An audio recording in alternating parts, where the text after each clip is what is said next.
Did you get to catch any of these today? Did you see, you were there when we talked to Brian Wright, right? Yeah, I saw a little bit of ALT and a little bit of Brian. They're great. I love them so much.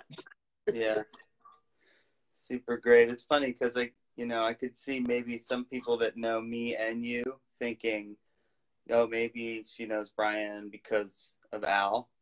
And it's like, no. He just knew Brian. And then, yeah, you met Brian completely independent of me. And it took us a while of knowing each other before we figured out that we had you as a friend in common. Yeah. Yeah, I mean, it took a while before I heard you start talking about him. And I was like, I know that dude. I co-produced his first record and toured with him a lot. I like it when I recommend somebody to you and you're like, what the fuck are you talking about? I think I did the same thing with ALT where I was like, hey, you should check this guy out. And you're like, yeah, I know. Yeah. Yeah. Hey, Ron Benway. Oh, hey, what's up, dude? All right, well, why don't we get started, especially since we figured out a way to share these videos after the fact. We can let people chime in as we go. Hey, Victoria. So the way I'm having everybody start is saying who you are, where you are, and how we know each other. I'm Al Sgro. I'm in Los Angeles, California, on the east side in Eagle Rock. And I know you because we were 12 together. I talked earlier today to one of my newest friends who I've only known for a couple months, Matt Stubbs up in Providence from the band GA20. And now I'm talking to one of my oldest friends who I've known like my whole life. This is great. Yeah, old friends. Old friends. Yeah. Tell us about what you do in LA. I'm a composer for TV and film. I make soundtrack music mostly these days. I also am a producer and I make records for people. Used to be a studio owner, but now I have scaled down to my house. I'm still sort of a partner in a big studio, the old one in Culver City, but I don't really go there very often.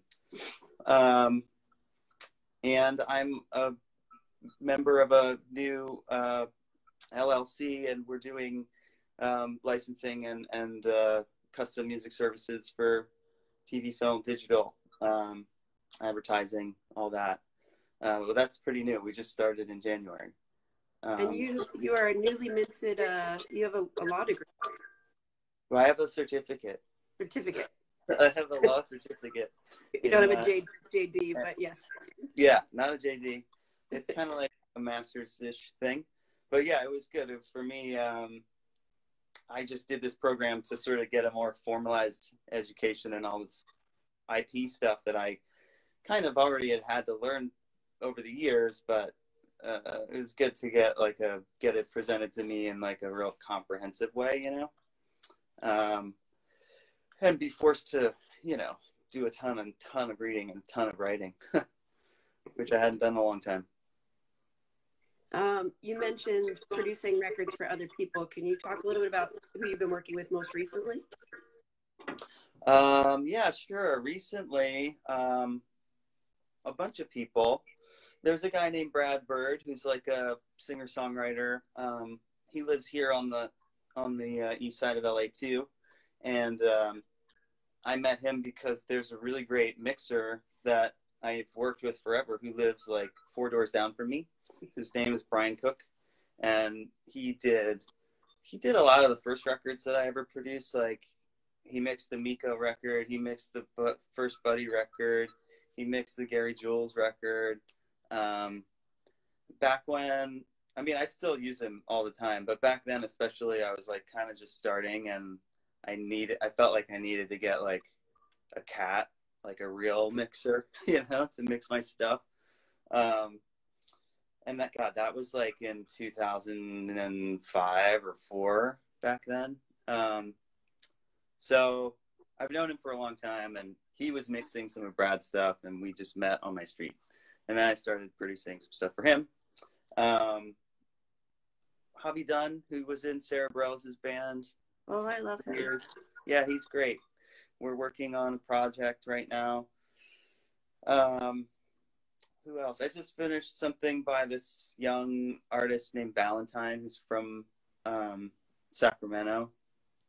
That just got wrapped up. Well, there's like little things, doing a cover here and there or whatever, but those are the bigger projects that I've been doing. All that in addition to doing scoring. Yeah. Scoring is a tough nut. So it's like when you're on a show or on a project, it's hard to do much else because there's so much to do. And then there's much time in between getting those gigs. So I try to fill it. I've been doing a lot of advertising stuff lately too, which is, it is what it is. No dissing of advertising, but it's, it's a racket. But maybe a lucrative racket, as I understand it, for the people who are involved in putting it together, right? Yeah. I mean, it's a whole thing. And that's kind of what the company, it's called Elusive Tiger Music, this new music company. And in fact, we're working with a lot of the people that you were talking about with Brian. We're working with Brian, and we're working with Sally. We're working with the Minx, and great. Yeah. And then like a bunch of other artists here in LA. So we're like repping a catalog of indie artists for Syncs. And then we're also, we have like a separate arm that does custom music. So, stuff for advertising or any digital, video game stuff. But it's, it's pretty new, and the COVID is not necessarily helping get it off the ground, but it's going really well so far, so I can't really complain. All things considered, we formed it as a way to have an outlet for a lot of this music that we all make. There's a lot of stuff in my orbit, and I always tell people, I'm like, making a great record is the easy part, and then the hard part is trying to figure out what to do with that record and figure out a way to make, to get some revenue streams coming in. Yeah, we talked earlier. I keep saying we. I, alone in my house, talked earlier to Zach Schmidt, and he talked about having made a record that sadly made and produced, and had a thing that he thought was worked out with the record label, and it fell through, and then another one that fell through. And I mean, it's a great record. I've heard it. It's got the 400 unit backing him. But it's interesting to see that process.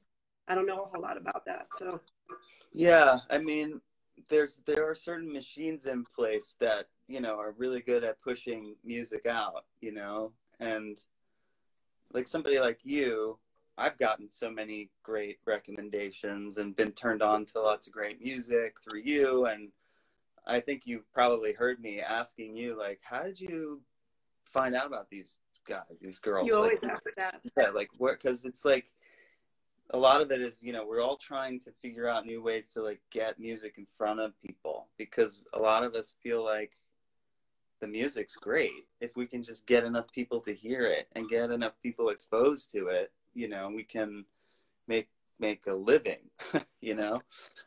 So it's tricky, but film TV is one good way, to kind of.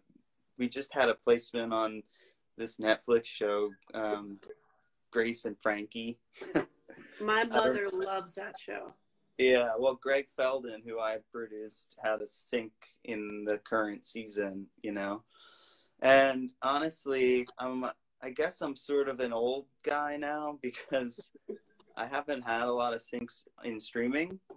I most of the stuff that I was all on television, so it was actually really good to kind of.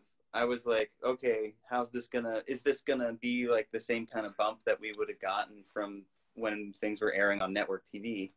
And I will say that I'm pretty impressed with the amount of people that, and that show skews kind of older, I think, you know, but still there's been a lot of people like seeking him out, hitting him up, saying, I heard it on this show, like, you're great, never heard of you before, when are you coming to insert town name here, you know?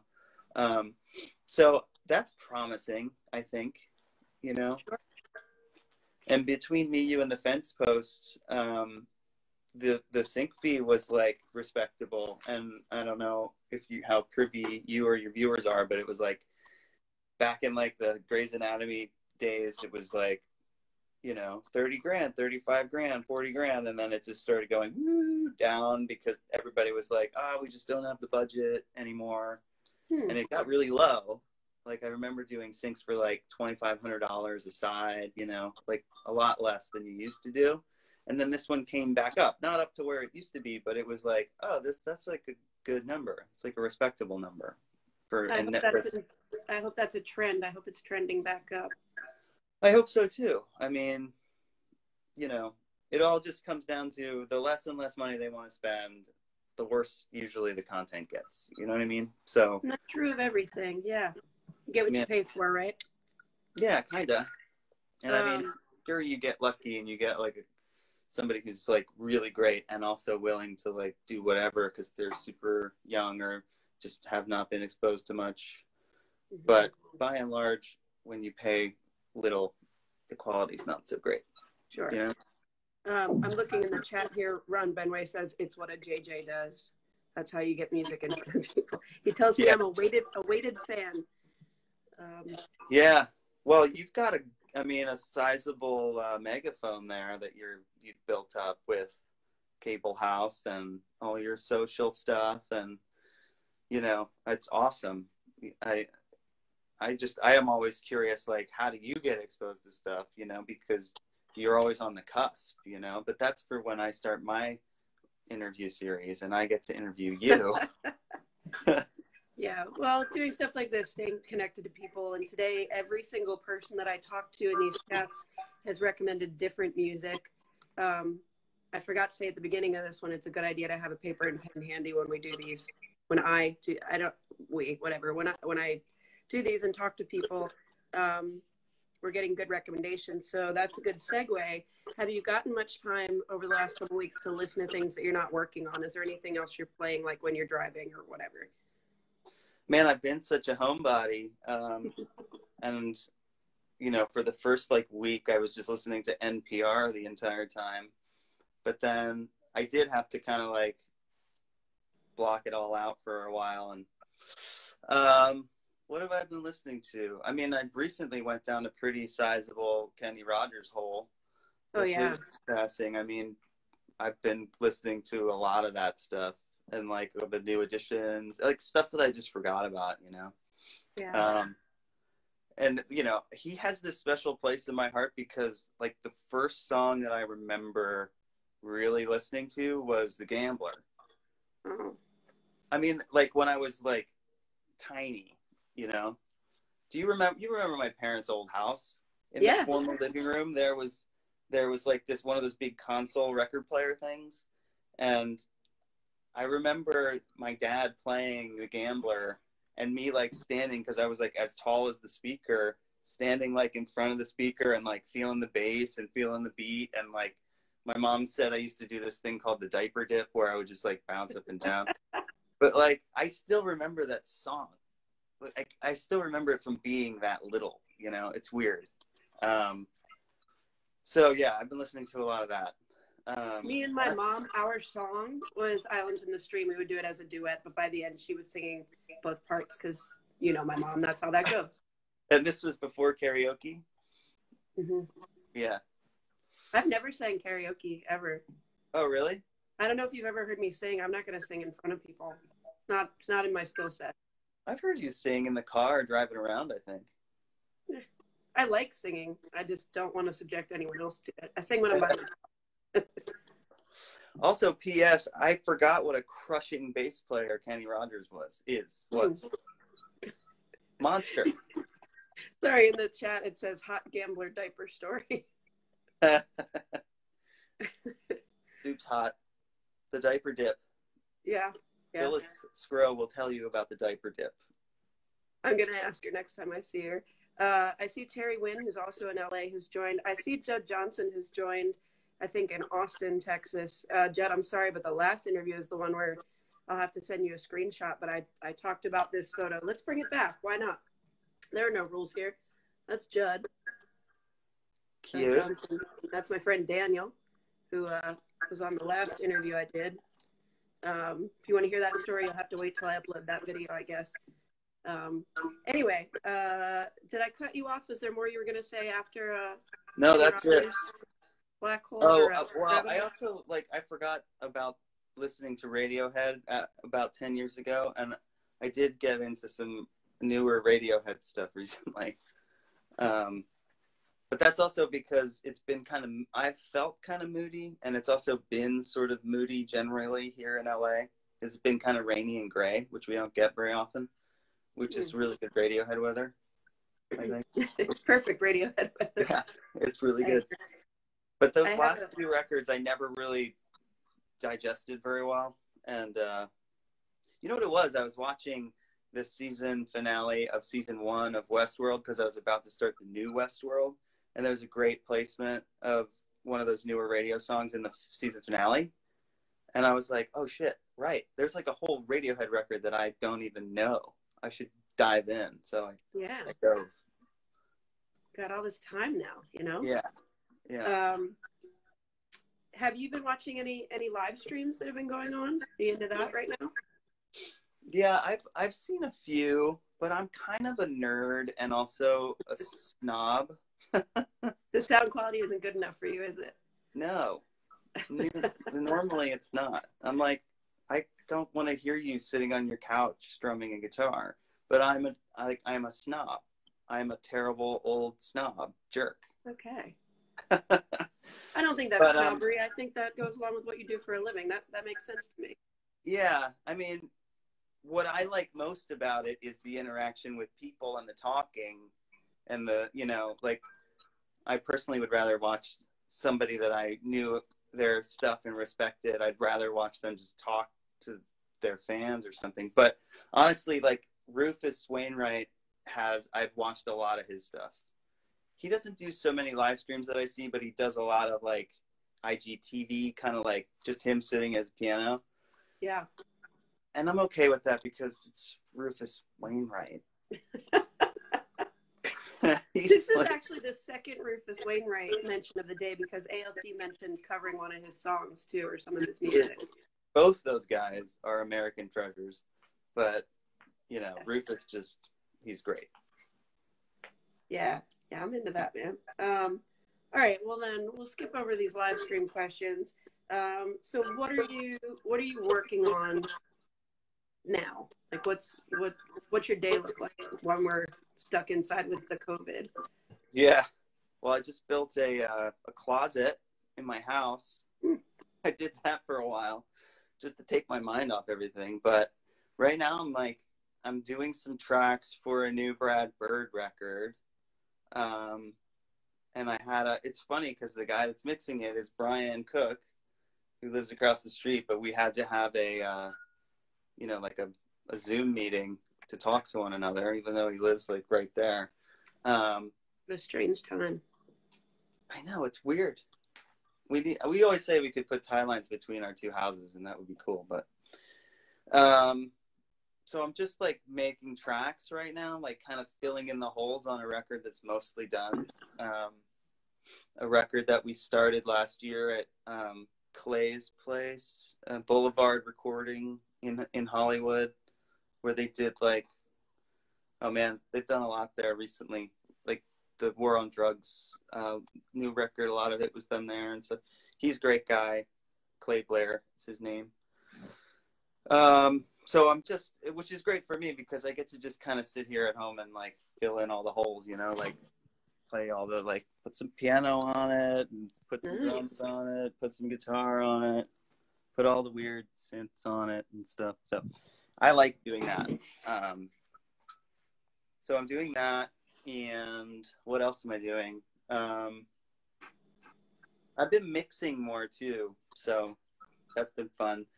A couple of things are just old projects from years ago that never got finished. So pulling them out and like mixing them. Buddy and I are working on one of those projects that Buddy's like this artist that I've known forever. He's a really good friend, the sweetest guy in the world, and like his music is insanely good. He's a great songwriter. We did something probably back in like 2016 with me, him, and Will Golden, my old partner. We just went in the studio a bunch of nights and made songs and just forgot about them. So I'm doing a lot of that, like going in and finding old projects that were like mostly done and then just kind of got forgotten about. This guy Nathan Lenz, do you know the band The Good Listeners by chance? I don't, but that's a great band name. Yeah, they're great. I mean, they were kind of like, well, they were big at the Hotel Cafe back in the early days when we started, and really cool songs. And it was mostly Nathan and this guy Clark. And so one half of that band, Nathan, we started a record in 2015 or something. And then he moved out of town for a while. Now he's back. A lot of that. Tom Freund, there's some old Tom, I talked to him, like old Tom Freund tracks that we did like in fucking 2003 or 4, you know? There's a lot of that happening, you know?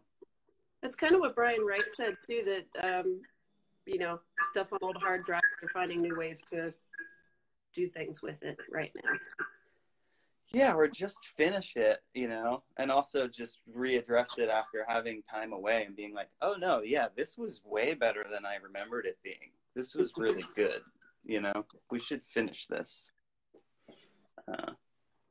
Cool. So, that's very cool. Yeah. I appreciated that little whirlwind tour of your studio there. Oh, yeah. Yeah, that's also a good time to fix gear. Like, I have tons of guitars that they're always like falling apart, and I always need to like do stuff to them. So I'm gonna do more of that in earnest. I'm just checking this chat here. Ron did hashtag I hate music. I think what he's referring to is my Smurf glass. I have a whole set of these. I don't mean a set of like all the different Smurf glasses. I mean, I have like 20 of this exact one, where Grouchy Smurf has a picket sign that says I hate music while his Smurf friends are playing. So people come over and bands crash at my house all the time. The friends come over for dinner. And then when they're out at flea markets and antique shops and see these, they get them for me. So I've got like a couple dozen of them probably. That's awesome. So thanks for noticing the glassware, Ron. Yeah, I see you. Thank you.